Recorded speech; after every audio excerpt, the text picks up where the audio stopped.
전쟁터에서 매일같이 많은 병사들이 죽어나가고 정말 그 비인간적인 정말 그 살육들이 벌어지고 있었습니다. 죽이지 않으면 살아날 수 없는 그런 상황 속에서 군사들은 온 힘을 다해서 정말 처절한 싸움을 했습니다. 그때 사령부에서 그 위에 이제 보고를 사령부를 하게 되는 것이죠. 사령부로 보고를 할 때 그 보고문에 이렇게 기록되었다고 합니다. 서부전선 이상 없다. 이렇게 보고가 됐다고 합니다. 상상할 수 없는 그런 정말 살육들이 벌어지고 있는 그 현장이었음에도 불구하고 그런 것에 대한 단 한마디의 기록도 없이 서부전선 이상 없다라는 것이죠. 오늘 한국교회를 하나님께 보고한다면 우리는 어떤 보고를 할 수 있을까? 한번 생각해 봅니다.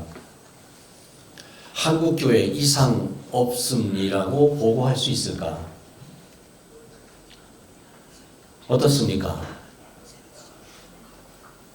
오늘 기도하신 목사님의 기도 속에서 우리의 가슴을 치는 그런 기도의 내용이 있었습니다. 한국교회를 하나님 앞에 보고한다면 하나님, 한국교회는 이상이 없습니다. 그럴 수 있을까요?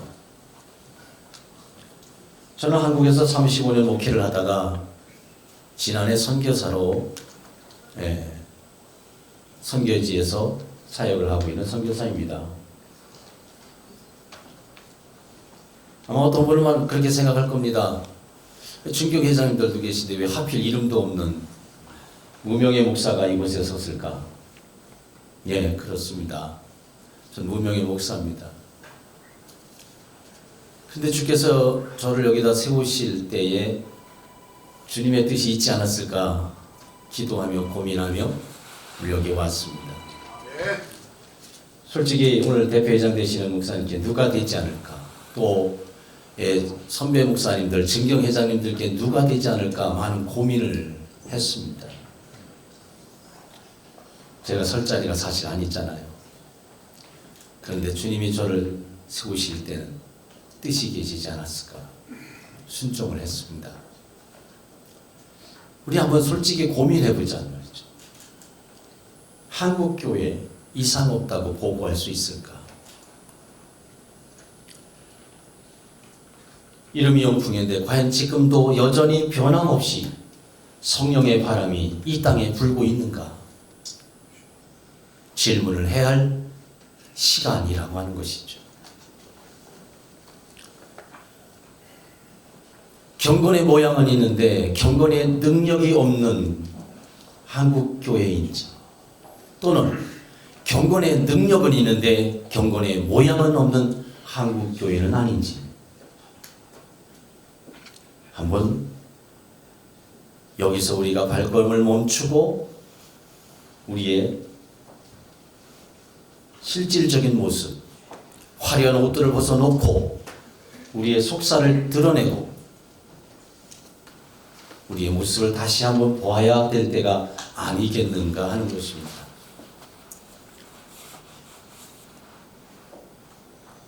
오늘 이 땅의 기독교가 얼마나 일그러져 가고 있는지, 저도 목사고 여러분도 목사인데 오늘 이 땅의 목회자들이 얼마나 주님의 뜻과 상관없이 있는지, 성도들은 어떤지, 하나님 앞에 우리가 보고를 해야 할 텐데 이상 없다고 보고할 수는 없는데 어떻게 해야 할지 참 고민스럽지 않을 수가 없습니다. 오늘 제자들의 모습이 그렇습니다. 주님 곁에 있어야 할 제자들이, 심지어 주님이 부활하셨음에도 불구하고 지금 갈릴리로 내려갔고, 그리고 그곳에서 부활의 주님을 기다리기보다 베드로가 이렇게 말합니다. 나는 물고기 잡으러 가겠노라. 예, 어부의 경험을 갖고 살아왔던 인생이니까 뭐 주님이 잠시 없는 동안에 물고기 잡으러 갈 수도 있겠지요. 그러나 우리가 100번 양보해도 주님 제자 베드로는 그래서는 안 된다는 거였습니다. 다시 물고기 잡으러 가서는 안 됐다는 것입니다. 그런 제자. 그런데 모든 제자를 선동해가면서까지 나는 물고기를 잡으러 가겠다라고 말하고 다른 제자들도 누구 하나 그의 발목을 잡고 그러면 안 된다고 말하지 아니하고 함께 나도 물고기 잡으러 가겠다고 났습니다.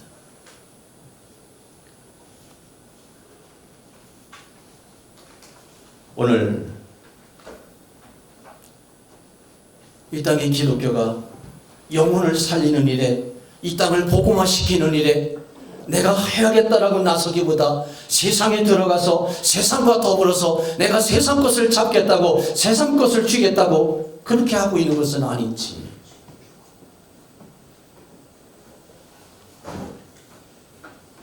우리 한번 고민해 봐야 할 시간이 아닐까 싶습니다.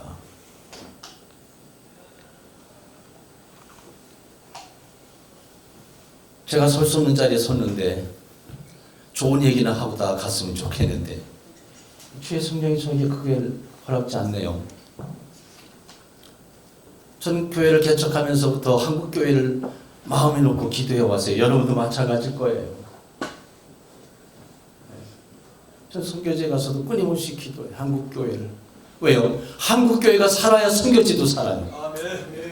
한국교회가 죽으면 선교지도 죽어요. 살아야 합니다.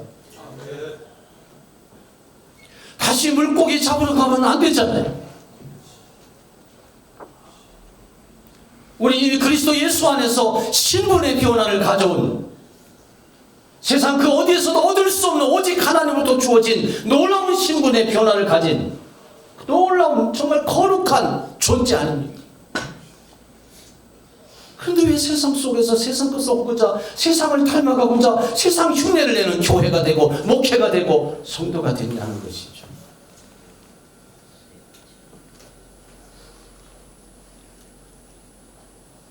예수가 있던 삶에서 예수가 없으면요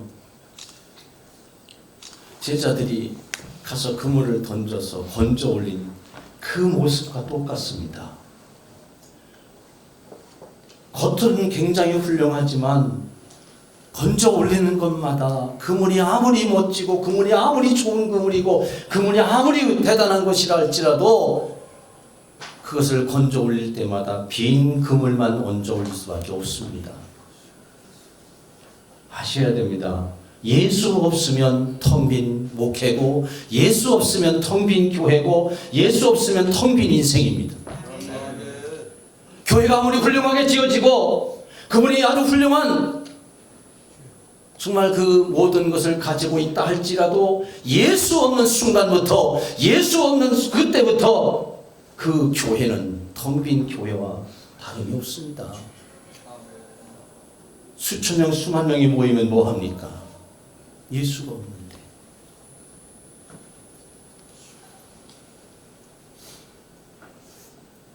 예수로 통하고 예수로 살고 예수로 웃고 예수로 세워져야 되는 것이죠.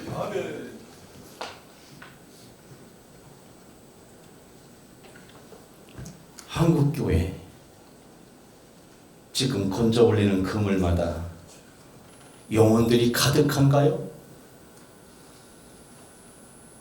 한국교회 전도 잃어버린 지 오래잖아요. 대표회장 취임하신 송기명 목사 제가 좋아하는 이유 가운데 하나가 정말 전도, 이 한국교회 살리겠다고 전도.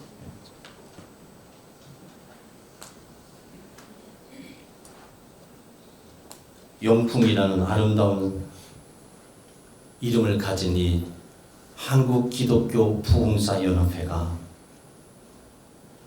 다시 한번 이 땅에 성령의 바람을 일으켰으면 좋겠습니다. 아멘. 정말입니다. 아멘. 다시 한번 성령의 바람이 일어나야 합니다. 다시 한번 성령의 불이 역사해야 합니다. 그렇지 아니하고는 길이 없습니다.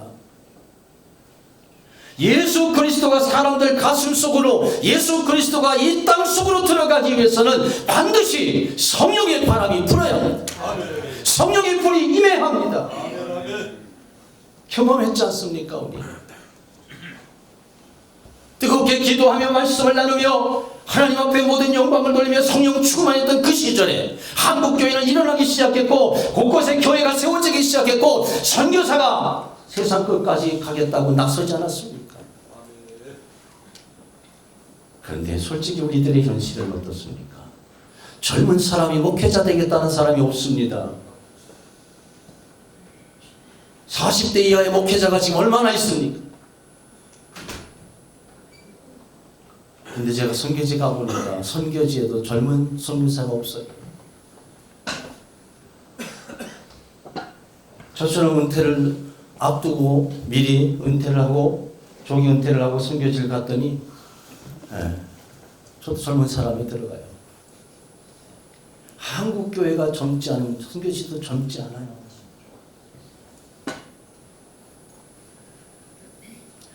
다시 한번 이 영풍회를 통해서 이 땅에 성령의 바람이 불어오기를 간절히 축원합니다.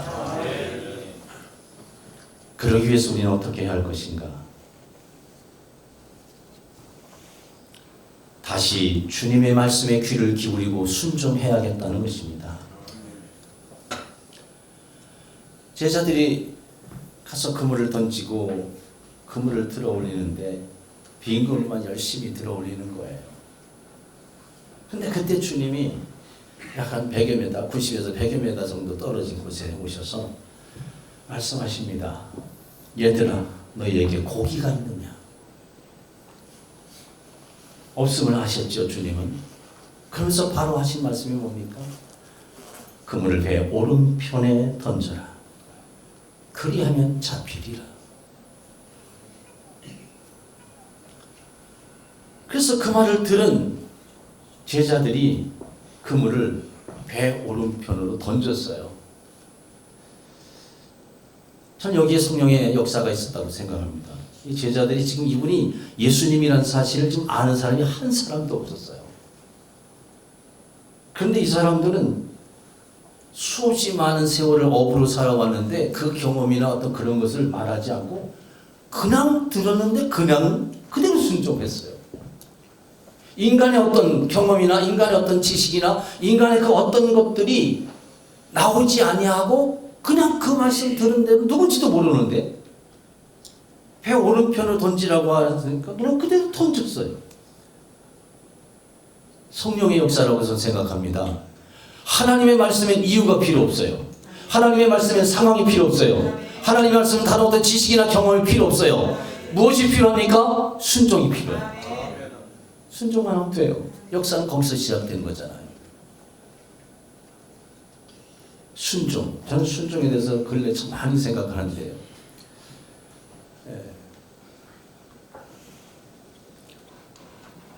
오늘 주께서 저에게 선교사로 가기를 원하셨고 저는 기도했고 그냥 순종했어요. 그냥 다 내려놓고 그냥 오늘날 교회 제 선교사로 갑니다 얘기해놓고 그냥 나섰어요.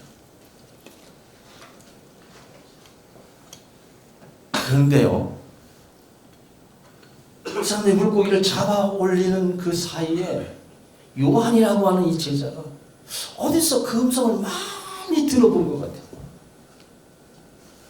그래서 짧은 시간이지만 요한은 저 음성을 내가 어디서 들었는데 아마 생각하며 자꾸 기억을 해냈던 것 같아요.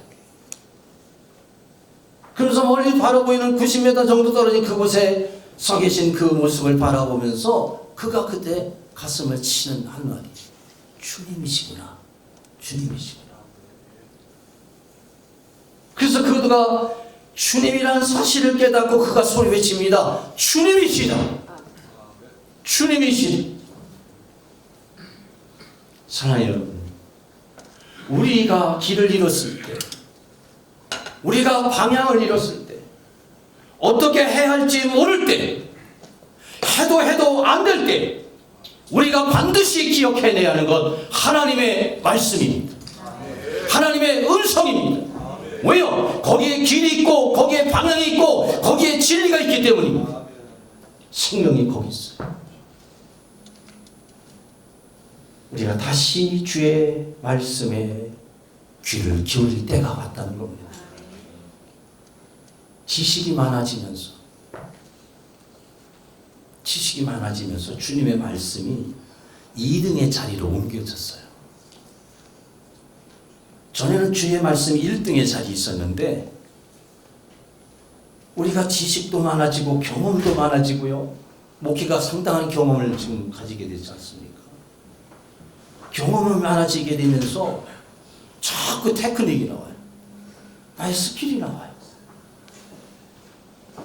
그러다 보면 말씀은 뒷전으로 가고 내 모든 것들이 앞에 서 있는 거예요.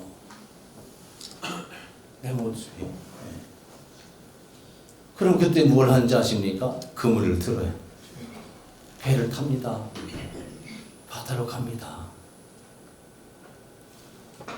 여러분, 한국교회가 지금 그렇잖아요. 한국교회가 그물을 들었어요. 배를 탔어요. 세상 바다로 가고 있습니다. 사람을 낚는 어부가 되기 위해서 배를 탄 것이 아니라 자기들이 옛날에 살아왔던 그 삶을 다시 살기 위해서 가고 있어요. 우리 분명히 알아야 합니다. 한국교회요. 천만 얘기했던 시절이 있었습니다. 그들이 600만 얘기를 했습니다. 근데 그 600만도 말이죠. 이단이 200만이래요. 거기에 노미나리티, 명목상의 그리스도인들을 빼고 나면 얼마나 될까요? 정신 차려야 할 때가 왔습니다.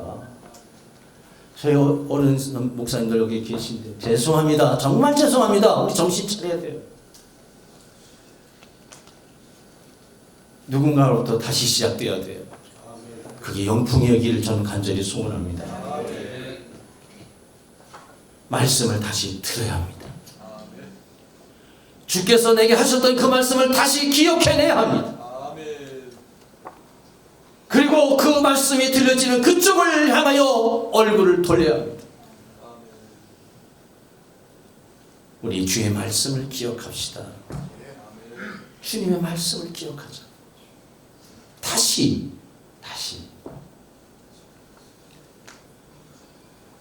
그 다음에 요한에서 끝나면 안 돼요. 요한은 주님이시다 그 말씀을 기억해내고 그리고 주님이시다 여기까지 왔어요.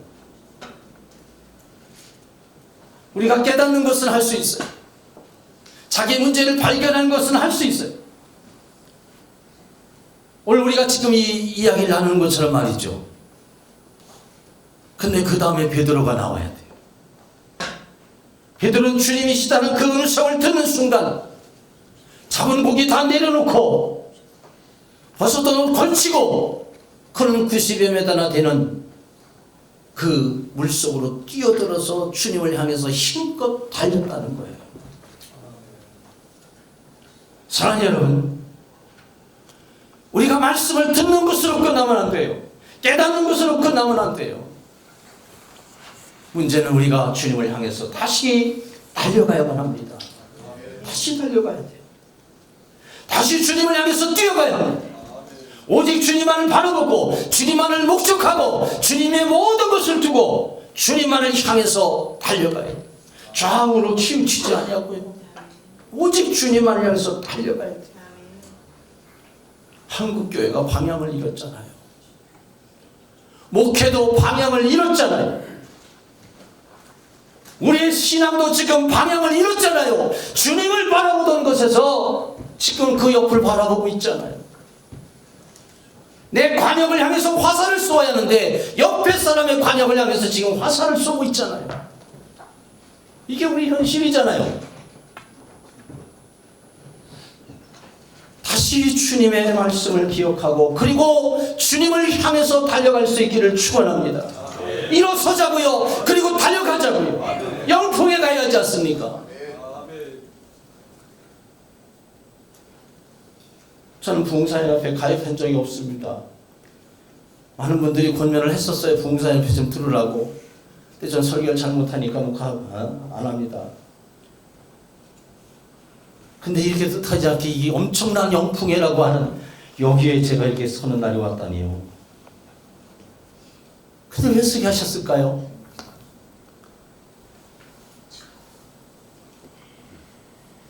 여러분, 오늘 이 시간이 주님의 뜻이라고 우리가 믿는다면 다시 주님을 발견하고 다시 주님께로 나의 모든 삶을 조준하고 그리고 주님을 향해서 믿음의 발걸음을 뛸 수 있기를 주님의 이름으로 축원합니다.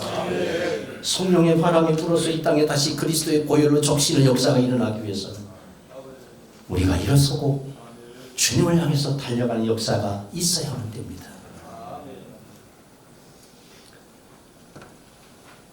마지막으로 주님께서 이 숯불을 이렇게 피워놓으시고 생선을 거기다 구우시고요. 빵도 이렇게 준비해 놓으셨어요. 그러시면서 주님께서 이제 그 조찬 모임에 제자들을 초청한 것이죠. 그런데 주님께서 그들에게 이렇게 말씀합니다.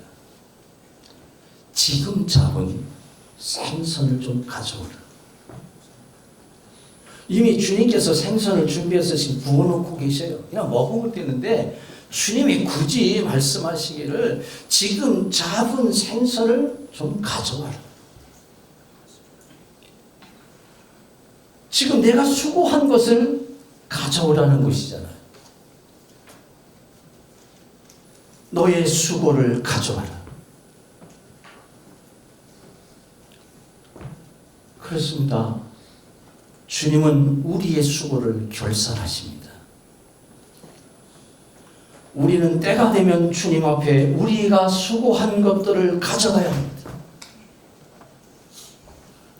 성경을 보세요. 주님은 주고 끝난 적이 없어요. 준 것을 가지고 무언가 해서 그걸 가져와 결산하자고 하십니다. 주님의 비유가 다 그렇잖아요. 바울이 말한 대로 내가 그러는지 나에게 의의 멸류관이 있을 거다. 이것도 결과 그거 아닙니까?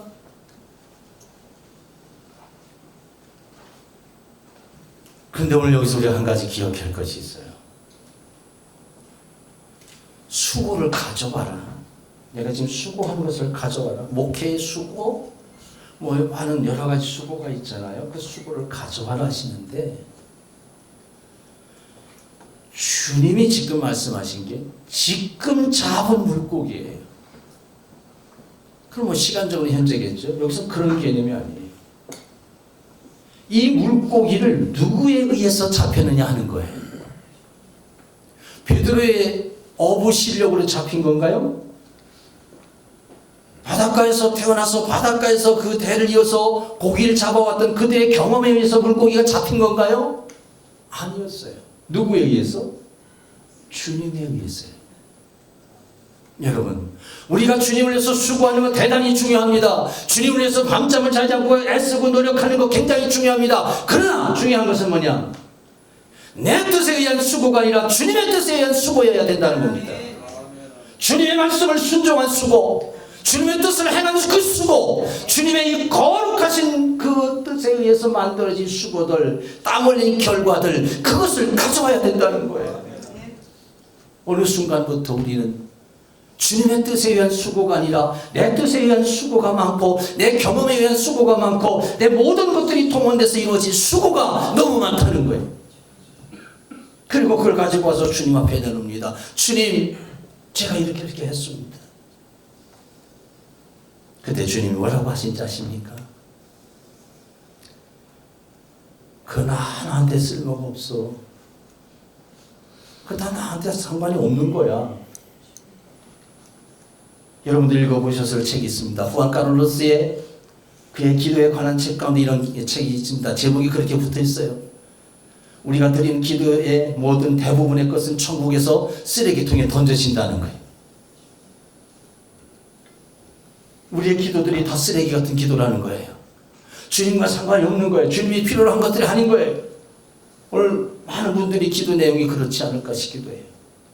뭐예요? 기도가 주님의 뜻에 부르짖음이어야죠. 말씀도 주님의 뜻에 의해서 증거되는 말씀이어야죠. 우리의 모든 삶의 수고가, 우리가 열심히 그물을 던지며 살아왔던 그 모든 수고가 주님의 뜻에 의해서 이루어진 것이어야 된다는 겁니다. 여러분, 우리 주 앞에 갑니다. 우리가 지금까지 살아온 것만큼 살 수 없습니다.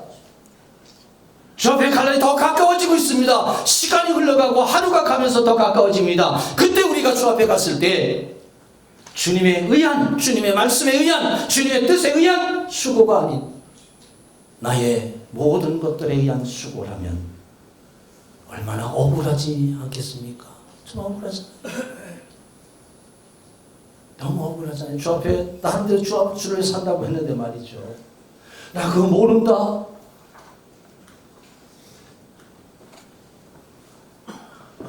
주님의 뜻에 따른 수고를 하시기를 주의 이름으로 축원합니다. 영풍회가 해야 하잖아요. 이 땅에 주의 뜻에 의해서 해야 할 일이 얼마나 많아요. 다시 성령의 바람이 불고 성령의 불이 임하는 역사가 있기를 축원합니다. 그러면서 주님이 이렇게 말씀하십니다. 조반을 먹어라. 먹으라고 하십니다. 근데 성경에 보게 되면 주님과 제자들이 함께한 식사가 있는데 대표적인 그 식사가 두 개가 있어요.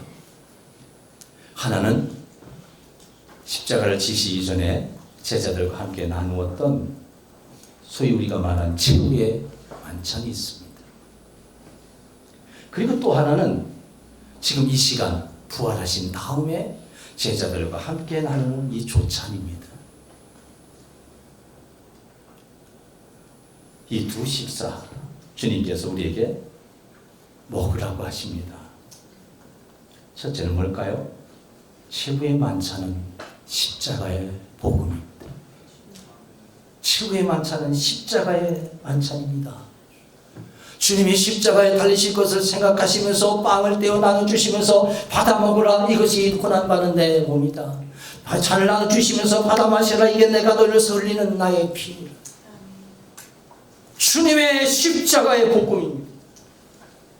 이 십자가의 복음을 먹어야 됩니다. 다시 먹어야 합니다. 그리고 이 부활을 하신 주님이 오셔서 그들에게 나누시면서 조반을 먹어라. 부활의 복음입니다. 최후의 만찬은 십자가의 복음으로 이름을 짓고 이곳에서의 식사는 부활의 복음으로 이름을 지어질 수가 있습니다. 말씀을 전하는 우리가 먼저 이 복음을 먹어야 합니다. 매일같이 먹어야 합니다. 그래서 우리 입에서 나오는 것이 십자가의 복음이요 부활의 복음이어야 합니다. 여러분이 각 교회가 다니면서 말씀을 증거하실 터인데 여러분이 그 말씀을 전하기 전 먼저 여러분이 십자가의 복음을 먹고 부활의 복음을 먹고 그것이 여러분의 몸에서 체화되어져서 그것이 다시 십자가의 복음으로 부활의 복음으로 증거되어져서 그 말씀을 듣는 모든 이들이 함께 십자가의 식탁과 부활의 식탁에 앉을 수 있어야 됩니다. 우리가 먼저 말씀 십자가의 복음, 예수 그리스도의 부활의 복음, 이것이 우리 안에 꽉 채워져서 십자가의 복음을 먹으라 하고 부활의 복음을 먹으라 하는 것, 영풍회가 할 수 있기를 축원합니다. 빌리그람 목사님이 텍사스에서 큰 집회를 하시게 됐어요. 많은 사람이 모였는데 여러분도 아시잖아요. 설교를 하면 이게 영적으로 피드백이 있다는 거. 근데 그날은 목사님 말씀 전하는데 은혜가 안 되는 거예요. 모인 무리들이 은혜를 못 받는 거예요. 그게 끝나고 나서 하나님 앞에 엎드려서 하나님 왜 그렇습니까? 왜 오늘은 은혜가 안 되고 왜 모인 사람들에게 하나님의 역사가 없었습니까? 그렇게 기도하면서 그 원인을 찾는 부르짖음을 갖는 그 시간에 잘하는 평신도 친구가 찾아왔습니다. 그 친구가 찾아왔어. 목사님, 오늘 왜 이렇게 은혜가 안 되는지 아세요? 깜짝 놀랐습니다. 그래서 물었어요. 뭡니까? 그 이유가 뭡니까? 그분이 이렇게 얘기합니다. 오늘 목사님의 설교에 십자가가 없었어요. 오늘 목사님 설교에 십자가가 없었어요. 충격을 받았습니다. 그래서 그가 하나님 앞에 엎드려 회개하면서 다짐했어요. 내가 복음을 전하고 말씀을 전할 때마다 이 십자가의 복음을 전하리라. 빌리그레 목사님은 그 순간 십자가의 복음을 다시 먹었습니다. 그리고 십자가의 복음을 나누기 시작했습니다. 한국 기독교 영풍에 너무도 아름답고 거룩한 이 숭고한 이름, 십자가의 복음으로 채워진 영풍, 부활의 복음으로 채워진 영풍회가 되고, 그래서 다시 한번 이 땅에 성령의 바람을 일으키고 성령의 불을 지펴서 십자가의 복음을 전하고 부활의 복음을 전하는, 하나님의 진정 기뻐하시고 하나님의 거룩한 수고를 이뤄내는 그런 영풍회가 되기를 주님의 이름으로 축원합니다.